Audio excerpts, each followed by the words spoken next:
कौन सा ऐसा हिंदू है, मैं पूछना चाहता हूँ राहुल गांधी से कि उसने जो है पैसे में फटाओ। आप बता दो, इस देश में कोई ऐसा हिंदू है? कहाँ से हिंसकवादी हो जाएगा? 99 का छोटा रिचार्ज देखा आपने? उतना ही आया, कितना क्या कहता है 99। और पूरा विपक्ष जितने भी लोग थे 26-28 लोगों का विपक्ष बना के सारे चोर भरे पड़े उसके अंदर। ये बताओ, आपको ऐसा लग रहा है कि आप लंदन में खड़े हो जैसे केजरीवाल? हाँ, मैं तो लंदन में ही खड़ा हूँ ना, देखो ना इतना लगता है पता चल रहा है। कहाँ से लग गया? ऐसा लगा पता नहीं कौन से गांव में आ गया हूँ। ठीक है, क्योंकि केजरीवाल ने तो बहुत दारू बंटवा दिए, नौजवान दारू पी के अपने करियर पे ध्यान नहीं, दारू पी रहे हैं। 7 सीट में 1 सीट अगर आया है तो आप मुझे बता दीजिए, 1 सीट नहीं आया है। इससे पता चलता है कि दिल्ली की जनता अब किधर है, उसका मोड़ किधर है, रास्ता किधर है। हम जैसे नौजवानों के लिए वो कहते हैं जूस बंटवा दो, दूध की थैलियां बंटवा दो, हम भी कमजोर हो रहे हैं भाई, लेकिन तुम दारू बंटवा रहे हो, क्या करना है उसका? प्रोटीन का डब्बा बता दो। यही चालू कर देते हैं कि भैया संविधान खतरे में है। आप जाके देखो यहाँ पे बंगाल में एक वहाँ पे महिला के साथ में मोमबलिची हो रही है, कितने सारे लोग मिलके मार रहे हैं उस औरत को, क्या हो रहा है? संविधान खतरे में तो वहाँ पे राहुल गांधी पहले वहाँ पहुंचो। भैया एक बात बताओ, जिस तरीके से अभी केजरीवाल जेल में है और साथ में आप देख सकते हो दिल्ली डूब रही है, अभी पहली बारिश हुई नहीं कि दिल्ली डूबने भी लग गई है, उस पर क्या कुछ कहना चाहो? अरे केजरीवाल ने तो पहले ही बोला था पूरे ये दिल्ली को लंदन पेरिस बना देंगे, तो बना दिया। हर जगह पे गड्ढे हुए पड़े हैं। तुमने क्या किया दिल्ली के अंदर में? बताइए, आने जाने वालों को कितनी प्रॉब्लम हो रही है। जो सुबह जॉब पे जाता है उसको कितने समय ट्रैफिक में रुकना पड़ रहा है। हम खुद जॉब पे जाते हैं, 2-3 घंटा ट्रैफिक में रुकना पड़ता है। लंदन पेरिस बना तो तुमने, नाला बह रहा है यहाँ पे, ठीक है ना, सड़कें खुद ही पड़ी हैं। तो क्या किया तुमने? एक ही काम किया है, एक नहीं 2-4 काम किए हैं। जैसे कि ठेके खुलवा दिए, उसमें जो है दारू घोटाला हो गया, महिलाओं के लिए पिंक ठेके खुलवा दिए, ठीक है ना। और ये बस जो है फ्री किया, वो भी जो है घाटे में, ठीक है ना। और उसके बाद ये तुम्हारा इलेक्ट्रिसिटी वो भी घाटे में, जल बोर्ड घाटे में, सारा घाटे में। तो किया क्या तुमने, ये बताओ? आपको ऐसा लग रहा है कि आप लंदन में खड़े हो जैसे केजरीवाल? हाँ, मैं तो लंदन में ही खड़ा हूँ ना, देखो ना इतना पता चल रहा है। कहाँ से लग गया? ऐसा लगा पता नहीं कौन से गाँव में आ गया हूँ। बुरे हालत हो रखा दिल्ली की, कहाँ पे हो रही है? विकास कहाँ है? हर जगह देखो चर्ची जो है दारू पी के पड़ा हुआ है। यही किया गया दिल्ली का हालत? तो भैया विकास कब होगा? ऐसे लोगों को फटाफट हटाओ। मैं तो दिल्ली की जनता ये कहता हूँ कि अगर इस बार वोट हो ना तो बीजेपी को जिताना, क्योंकि हर जगह विकास बीजेपी ही कर रही है, ना कि केजरीवाल। वो तो हमेशा बस 5 रुपए का फ्री देते हैं महिलाओं के लिए, सारा वोट अपनी तरफ कर लेते हैं झाड़ू मार के। यही काम करते हैं, हमेशा महिलाओं के साथ में खेला गया यहाँ पे। लगता है उनको इस्तीफा देना चाहिए अब जल्द से इस्तीफा जल्द। तो उनने खुद बोला था कि अगर मैं कोई भी गलत काम करूंगा, मेरे साथ के जितने भी नेता हैं जो सत्ता में हैं और गलत काम करेंगे तो उनको जो है जेल जाना पड़ेगा, इस्तीफा देना पड़ेगा। राहुल गांधी ने कहा, सॉरी केजरीवाल ने बोला कि मैं तुरंत इस्तीफा दूंगा, आज तक नहीं दिया। इससे इतना झूठा आदमी तो मैंने कभी नहीं देखा। तो दिल्ली वाले का विकास कैसे होगा? झूठे वाले आदमी कैसे करेंगे दिल्ली का विकास? दूसरी बात यह है कि इनके सारे के सारे नेता सारे जेल में, बीजेपी कितने नेता जेल में, जरा बताओ। दिल्ली की जनता को जरूरत है इसको जानने के लिए कि दिल्ली में विकास कर कौन रहा है। इन्होंने बोला था कि हम दिल्ली में, मतलब जैसे ये उसमें थे, जेल में थे, वापसी आए तो बोला कि शेर वापसी आ जाएगा और दिल्ली की जनता जो है वोट से जो है जवाब देगी। जब आई जवाब तो दे दिया, 7 के 7 सीट बेचारे हार गया, ये जवाब दे दिया। अब उनको पता है कि कौन कर रहा है दिल्ली में, अब कौन करेगा दिल्ली में विकास, ठीक है। क्योंकि केजरीवाल ने तो बहुत दारू बंटवा दिए, नौजवान दारू पी के अपने करियर पे ध्यान नहीं, दारू पी रहे हैं। अरे भैया तुम फ्री में बंटवाओगे तो जाहिर सी बात है हर नौजवान तो पिएगा। जब अगली बार वोट होंगे आपको लगता है कि जीतेंगे? अब क्या बात करो, इतना कुछ, इतना वो क्या कहते हैं, गलत काम करने के बाद लूट मार। क्योंकि इतनी बार तो दिल्ली की जनता ने उन पर भरोसा करके जिता दिया उन्हें। क्या चीज? भरोसा करके दिल्ली की जनता ने इतनी बार जिता दिए, अब लगता है कि अब भरोसा जरूर उनका टूटेगा, घमंड टूटेगा। 7 सीट में 1 सीट अगर आया है तो आप मुझे बता दीजिए, 1 सीट नहीं आया है। इससे पता चलता है कि दिल्ली की जनता अब किधर है, उसका मोड़ किधर है, रास्ता किधर है। लगता है अब जनता समझदार हो गई। समझदार है, बिल्कुल है। अरे भैया कोई नहीं चाहता कि मेरा बच्चा, कोई भी फैमिली, अपना माता पिता नहीं चाहता कि हमारा बच्चा दारू पिए या नशे में पड़े। केजरीवाल ने क्या किया? दारू बंटवाए, महिलाओं के लिए पिंक ठेके खुलवा रहे हो। अरे महिलाओं के लिए पिंक ठेके क्यों खुलवा रहे हो, है ना? किट्टी पार्टी खुलवा दो, चाय पी लेंगे जाके वहाँ पे। हम जैसे नौजवानों के लिए वो कहते हैं जूस बंटवा दो, दूध की थैलियां बंटवा दो, हम भी कमजोर हो रहे हैं भाई, लेकिन तुम दारू बंटवा रहे हो, क्या करना है उसका? प्रोटीन का डब्बा बता दो। तो आपको लगता है आप जेल में रहेंगे? जेल में ही रहेंगे, क्योंकि भैया उनपे साहब वो कंफर्म 700 करोड़ का, पता नहीं कितने करोड़ का तो उन्होंने घोटाला किया है। जो इंसान घोटाला करेगा, अब एक बात बताओ, जब इनके पंजाब में और कर्नाटक में, तेलंगाना में और क्या कहते हैं हर जगह, दिल्ली में इनकी आ जाती है सरकार, तो कहते हैं कि ईवीएम हैक हो गया। इस बार ईवीएम क्यों नहीं हैक हुआ? साथ के साथ तुम क्या कहते हैं सीटें हार गए, कैसे? इसका मतलब यह है कि तुम जो है हमेशा एजेंडा फैलाते हो, जैसे राहुल गांधी फैलाते हैं। 8,500 रुपए का तुम भरवा देते हो महिलाओं से फॉर्म, उसके बाद जब तुम्हारी सरकार नहीं आती है, लेकिन जहां सरकार आती है वहां पे आपको महिलाओं को जो है 8,500 रुपए देना चाहिए। ये आपका हक है, महिलाओं का हक है, लेकिन वहां पे दफ्तर बंद है, महिलाएं मुंह पे चप्पल मार के जा रही है, ये रियलिटी ना। उसके बाद यही चालू कर देते हैं कि भैया संविधान खतरे में है। आप जाके देखो यहाँ पे बंगाल में एक वहाँ पे महिला के साथ में मोमबलिची हो रही है, कितने सारे लोग मिलके मार रहे हैं उस औरत को, क्या हो रहा है? संविधान खतरे में तो वहाँ पे राहुल गांधी पहले वहाँ पहुंचो, ठीक है। और दूसरी बात, भारतीय संविधान के तहत 352 आर्टिकल 352 के तहत जब ये लगाया था ना, ये क्या कहते हैं, ये आपातकालीन इंदिरा गांधी ने तो कितने लोगों को मारा गया था, कितने लोगों को परेशानी हुई थी, 100 लोगों के साथ में नसबंदी करवाई थी, लोग मर गए थे, जबरदस्ती करवाई गई थी, कितने लोगों के साथ नरसंहार हुआ था। तो मैं पहले ये बताऊं कि जब तुम्हारी दादी ने ही पहले ही संविधान का गला घोट दिया था, तो अब तुम क्या बचा लोगे? समझने वाली चीज है ना। तो संविधान खतरे में नहीं है, संविधान बिल्कुल सही है, बीजेपी सरकार में संविधान सेफ है। तुम्हारी सरकार आएगी ना तो संविधान का तो बेड़ा गर्क हो ही जाएगा। तो मैं चाहता हूँ कि बीजेपी सरकार आए। दूसरी बात, पार्लियामेंट में खड़े होके, सॉरी लोकसभा में खड़े होके जहाँ पे शपथ ले रहे थे ओवैसी, उन्होंने क्या बोला? जय फिलिस्तीन। आप संविधान में एक भी जगह दिखा दो, किस अनुच्छेद में, किस पेपर में, किस पन्ने में लिखा है कि आप दूसरे देश का जो है नारा लगाओ? पहली बात ये गलत किया। लेकिन जब युवाओं ने इस पे आवाज उठाया तो उनके नाम का जो है FIR दर्ज हो गया। क्यों? मतलब अब आपने जो है अपने देश का युवा अगर आवाज उठाता है गलत चीज पे, देशभक्ति दिखाता है, तो आप उसमें FIR कराओगे? आप दूसरे देश का क्यों ले रहे हो नारा? आप फिलिस्तीन के बारे में बोलो, फिर इजराइल के बारे में बोलो। मैं खुद बोलता हूँ इजराइल जिंदाबाद, क्योंकि भैया उन दोनों की लड़ाई चली आपस की, उसमें क्यों बोल रहे हो? हमारा प्रधानमंत्री जब सपोर्ट करता है इजराइल की, इजराइल हमारे साथ खड़ा है, तो आपको इजराइल के बारे में बोलना चाहिए। लेकिन आप फिलिस्तीन और गाजा के बारे में बोला है, क्यों बोल रहे हो भाई? गाजा का जो यार है वो देश का गद्दार है, सीधी बात है। और जो दोनों लड़कों ने उनके मुंह पे काली पोती है, मैं उनके साथ खड़ा हूँ। उनका नाम है स्वतंत्र और अभिषेक ठाकुर, मैं उनके साथ खड़ा हूँ। और दूसरी बात, आज राहुल गांधी ने पार्लियामेंट में खड़े होकर ये बोला है कि शिव जी के हाथ में जो त्रिशूल है वो हिंसक है। मतलब ये है और दूसरी बात ये कहते हैं कि हिंदू जो है क्या कहते हैं, हिंसकवादी है, सनातनी हिंसकवादी है। कहाँ से है हिंसकवादी? कौन सा ऐसा हिंदू है, मैं पूछना चाहता हूँ राहुल गांधी से, कि उसने जो है पैसे में फटाओ? आप बता दो, इस देश में कोई ऐसा हिंदू है? कहाँ से हिंसकवादी हो जाएगा? आज तक हिंसा हमारे देश में ये बोलता है वासुदेव कुटुंबकम, मतलब पूरा विश्व हमारा परिवार है। तो भैया कहाँ से हिंसकवादी हुआ? आज तक तो हिंदू को और सनातनियों को टारगेट किया, अब भगवान को टारगेट कर रहे हैं ये राहुल गांधी। फिर बात करते हैं संविधान खतरे में। संविधान खतरे में है या नहीं है? अब बताओ। इन लोगों को समझना चाहिए। जो हमारे हिंदू भाई सो रहे हैं ना, सो नहीं रहे, बस ड्रामा कर रहे हैं। इनको समझना चाहिए अपने धर्म के बारे में, अगर गलत हो रहा है तो उसके बारे में आवाज उठाओ भाई। एक बात बताओ, राहुल गांधी को बड़ा अपने ऊपर विश्वास था कि जीतेंगे, इस बार तो वही जीतेंगे, लेकिन उनका विश्वास जो है वो टूट गया। उस पर क्या कुछ कहना चाहो? 99 का छोटा रिचार्ज देखा आपने? उतना ही आया, कितना क्या कहता है 99। और पूरा विपक्ष जितने भी लोग थे, 26-28 लोगों का विपक्ष बना के सारे चोर भरे पड़े उसके अंदर। जितने भी लोग बोलते हैं सारे झूठ बोलते हैं, उन सबको इकट्ठा कर रखा है। उसके बावजूद भी ये बंदा 234 लेके आया। मोदी अकेले का जो सीट है उनका 240 है, ठीक है। और एनडीए गठबंधन का जब उन्होंने समर्थन लिया 295 बन गया, ठीक है ना। तो कौन बनाएगा, किसकी सरकार बनी है?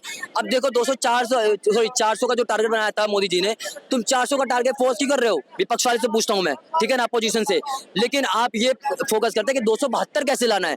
आप मोदी के पीछे पड़े हो, फिर भी हार गए तुम। तो इससे पता चलता है देश की जनता किस तरफ जा रही है। लेकिन हाँ, कुछ दोगले हिंदू है ना, उनकी वजह से ये अयोध्या में, अब अयोध्या की बात करते हैं कि अयोध्या में हार गए। अरे भैया, हारे तो फैजाबाद है ना। अयोध्या में सबसे ज्यादा सीट आई है जहाँ पे वहाँ का सांसद खड़ा था, ठीक है ना। तो अयोध्या में तो जीते हैं, लेकिन हम फैजाबाद में हारे, ठीक है। तो कोई वहाँ पे हारे वारे नहीं है। हमारी अब मध्य प्रदेश में देख लिया, एक सीट नहीं आई है, लेकिन अयोध्या में देखोगा फैजाबाद में तो 32 सीटें आई हैं बीजेपी की। कहाँ से आई है? 3-4 सीटें लाके तुम जीत गए तो कह रहे हो भैया हम जीत गए।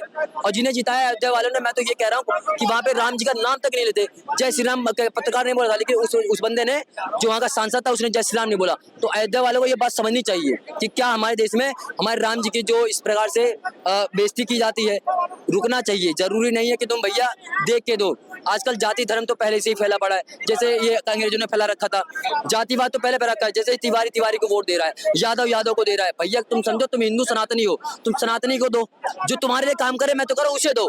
मोदी ने क्या काम नहीं किया? वहाँ पे राम मंदिर तुम्हें बना के दिया, वहाँ की सड़कें अच्छी बनाई, एयरपोर्ट बना के दिया, रेलवे बना के दिया, क्या काम नहीं किया? लोगों को घर बना के दिए, बिजली पानी और यहाँ तक का जो है आपका गैस सिलेंडर तक पहुंचाया, क्या काम नहीं किया जो वहाँ पे हारा? तो ये लोगों को समझना चाहिए कि कौन काम करना चाहता है। लेकिन आज राहुल गांधी जो सनातनियों पे, हिंदुओं पे जो टारगेट लेके कहा है, ये गलत है। हिंदुओं को समझना चाहिए। आज का जो मुद्दा है वो ये है कि जिस तरीके से केजरीवाल जो है अभी जेल के अंदर मौजूद है, और साथ ही अभी दिल्ली का हाल भी आप देख सकते हैं कि अभी एक बारिश हुई नहीं और क्या दिक्कतें लोगों को हो रही है। तो क्या लगता है, इस पर आपका क्या कहना है? देखिए, दिल्ली में की जो जल मंत्री हैं, PWD मिनिस्टर हैं, 18 मंत्रालयों की मालकिन है। दिल्ली के मालिक तो तिहाड़ में है। यही कहते थे ना सदन में कि दिल्ली के मालिक कौन है? LG, दिल्ली के मालिक तो हम हैं। तो भैया दिल्ली का जो मालिक है, मालिक तो अंदर है, जो और मालिक जो इन्होंने बिठा रखे हैं वो तो बाहर हैं। उनसे कहें कि दिल्ली की जनता को जल, बिजली, दोनों चीजें दें। ना तो जल दे पाते हैं, ना बिजली दे पाते हैं। उसके बाद जब बारिश होती है तो दिल्ली डूब जाती है। तो मेरा एक कथन था पहले, जो आज भी मैं कहता हूँ, कि गर्मियों में जब से केजरीवाल जी आए हैं तब से दिल्ली की स्थिति कुछ ऐसी है कि गर्मियों में दिल्ली सूख जाती है, बरसात में दिल्ली डूब जाती है और सर्दियों में दिल्ली धुआं धुआं हो जाती है। ये है केजरीवाल के करप्शन का कमाल। तो आप देखा ही होगा, अभी 2 दिन पूर्व 2 घंटे की, मात्र 2 घंटे की बारिश में दिल्ली में 7 मौतें सिर्फ और सिर्फ पानी बारिश की वजह से हुई, और जिसमें जिसके मुख्य जिम्मेदार जो है वो केजरीवाल सरकार है। जैसा कि आपने देखा कि मिंटो रोड ब्रिज के नीचे पानी हो, ITO ब्रिज के नीचे पानी हो। उसके बाद मैं आपको एक और बताता हूँ, प्रगति मैदान से भैरव मार्ग पर जो टनल बनी है, रोड पे भरा हुआ पानी उस टनल में भी पंप के द्वारा डाला जा रहा था।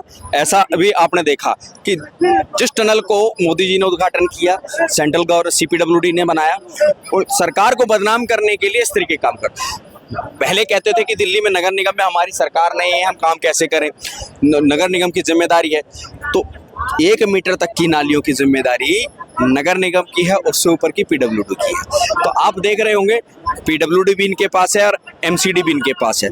ना तो ये MCD के द्वारा जो अंतर्गत नाले आते हैं उनकी सफाई करा पाए, 25% करा पाए, और PWD के अंतर्गत जो बड़े नाले आते हैं, ड्रेन आते हैं, उन सबकी भी सफाई की स्थिति क्या है। जब दिल्ली डूब गई उससे पहले तो ये दिल्ली की जनता को मूर्ख बनाने के लिए आपकी आतिशी जी ड्रामा करती हैं अनशन का। जो जल पी करके ये अनशन कर रही थी, वही जल दिल्ली की जनता मांग रही थी, परंतु ये देने में असफल रहे। उसके बाद जब दिल्ली डूब जाती है तो ये आज 12 नंबर ड्रेन के पास जाते हैं, वहाँ पर देखते हैं अरे जो ये तैयारी ये पहले हो जानी चाहिए थी। और सबसे बड़ी बात, पिछले साल अगस्त से और आज तक दिल्ली में बाढ़ नियंत्रण बोर्ड के अध्यक्ष की नियुक्ति नहीं हुई है। तो केजरीवाल जी क्या कर रहे हैं, देश की जनता को और दिल्ली की जनता को मूर्ख बनाने के सिवा कोई कार्य नहीं। तो आपको ऐसा लगता है कि अब उनको CM के पद से इस्तीफा देना चाहिए? अब देखिए, उनका CM ना रहना और ना रहना बराबर है, क्योंकि वो CM जो है विदाउट पोर्टफोलियो है। उनके पास कोई जिम्मेदारी नहीं है दिल्ली की जनता की, सिर्फ और सिर्फ दिल्ली की जनता को मूर्ख बनाने की जिम्मेदारी उन्होंने ले रखी है। तो वो उसमें सफल हो रहे थे, परंतु अगले वर्ष जो 6 महीने बाद दिल्ली के अंदर में विधानसभा के चुनाव है, दिल्ली की जनता उनको यहाँ से कहेगी आप परमानेंट तिहाड़ में रहिए पूरी कैबिनेट के साथ, वहीं अपनी पार्टी चलाइए। तो लग रहा है अब जल्दी बाहर आएंगे? जल्दी उनके बाहर आने और ना आने से दिल्ली की जनता को कोई फर्क नहीं पड़ता। दिल्ली की जनता ने 10 वर्ष का कार्यकाल उनका देखा है, सिर्फ और सिर्फ झूठ और धोखा, 2 ही चीजें। और कोई व्यक्ति शराब घोटाला करने वाले को बाहर लाने की जरूरत नहीं है। लोग तो घर में शराबी हो उससे दुखी रहते हैं, कहते हैं अंदर ही रहे तो ज्यादा अच्छा है। ये तो शराब घोटाला करने वाला व्यक्ति है, एक के साथ एक फ्री देने वाला व्यक्ति है। तो उससे जब दिल्ली की जनता उन्हें पसंद ही नहीं कर रही है तो फिर वो बार बार जीत कैसे जाते हैं? आपको क्या लगता है? देखिए, झूठ बोल करके दिल्ली की जनता ने इनको 3 बार मौका दे दिया, अब 4थी बार दिल्ली की जनता इनको मौका नहीं देगी। आपने देखा होगा अभी 1000 रुपए का लॉलीपॉप दिया महिलाओं को। दिल्ली में DTC बसों में महिलाओं के लिए यात्रा तो फ्री कर दी। 1000 रुपए सिर्फ कहने की बातें हैं, लेकिन आए नहीं। फॉर्म तो भरवाए ना उन्होंने, जिसका विरोध नीतीश त्यागी ने किया, इनकी ही पार्टी के विधायक, बाद में उसको पार्टी छोड़नी पड़ी। आपने देखा होगा DTC की स्थिति क्या है।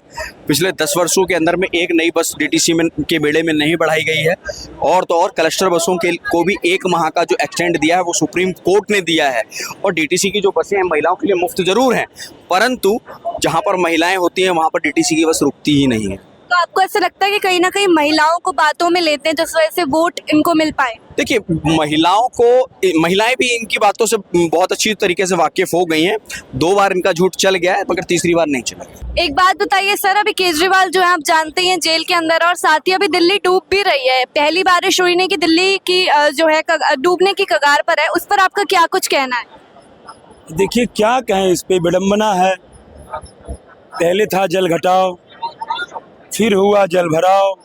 पहले भी नहीं देती थी हरियाणा सरकार भाव, अब दे गई जो है जल भराओ का घाव। यही हाल है। जब जो है पानी की किल्लत तो हरियाणा सरकार पानी नहीं दे रही है। अभी तो खैर नहीं कह रहा हरियाणा सरकार ने छोड़ा, लेकिन अभी पहली बारिश में जब इतना त्राहिमाम हो गया, इतना पानी तमाम बिल्डिंगों में, तमाम सरकारी बिल्डिंगों में पानी घुस गया, तमाम जगह जो है अंदर तक पानी घुस गया, सड़कें जाम हो गई, 1-1 घंटे 2-2 घंटे पानी पे बरसने पे ये हाल है। तो क्या कहेंगे इसको भाई? आप जो है क्या कहते हैं कि ना अपना नाला दुरुस्त करोगे, अब MCD भी तुम्हारे अंडर में, सरकार भी तुम्हारे अंडर में, जल बोर्ड भी तुम्हारे अंडर में, सब कुछ तुम्हारे अंडर में है। उसके बाद जो है तुम अपना जब तक सफाई नहीं करवाओगे, नाले नहीं ठीक करवाओगे, सारी निकासी नहीं करवाओगे, तो ये चीज़ तो होती रहेगी।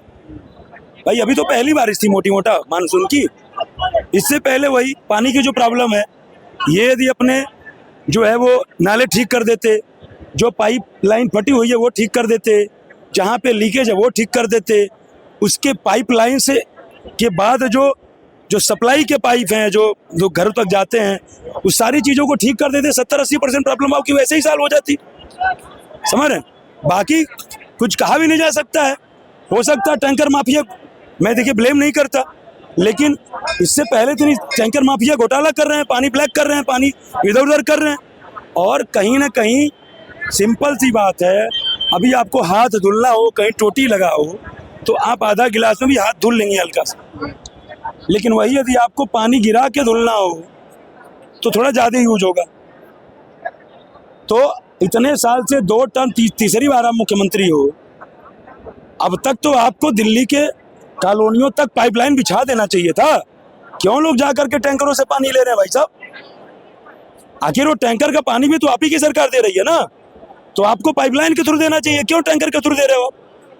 टैंकर को बंद करना चाहिए।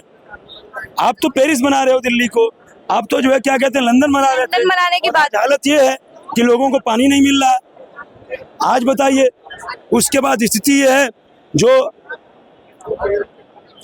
लोगों को, आम जनमानस को जो टैक्स दे रहे हैं, तमाम बड़े बड़े बिजनेसमैन है जो दिल्ली में है, दिल्ली में उनकी फर्म है, उनके साथ आप क्या कर रहे हो भाई? उनको जाना है 1 घंटे पहुंचना है, 4 घंटे पहुंच रहे हैं आपके बारिश में।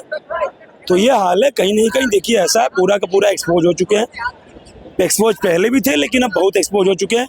अभी जब आप जेल में थे तो आपने मैसेज दिया था कि हमारा ये मैसेज है कि मंत्रियों और विधायकों सारे तैयार रहो, किसी जनता को कोई प्रॉब्लम ना हो। आप जा करके घर में पूछो क्या प्रॉब्लम है। पानी की प्रॉब्लम नहीं होनी चाहिए, बिजली की प्रॉब्लम, जिसको जो पानी फ्री मिल रहा था वो मिले। फ्री तो छोड़ो, पैसे से नहीं मिल रहा है, फ्री तो छोड़ो, पैसे से नहीं मिल रहा है। पैसे का मतलब जो लोग आज लोग मान लीजिए 20 लीटर का कंटेनर खरीद रहे हैं, भाई जब शॉर्टेज होगी उसको लोग रेट बढ़ा देंगे। तो ये सारी चीज़ें हैं।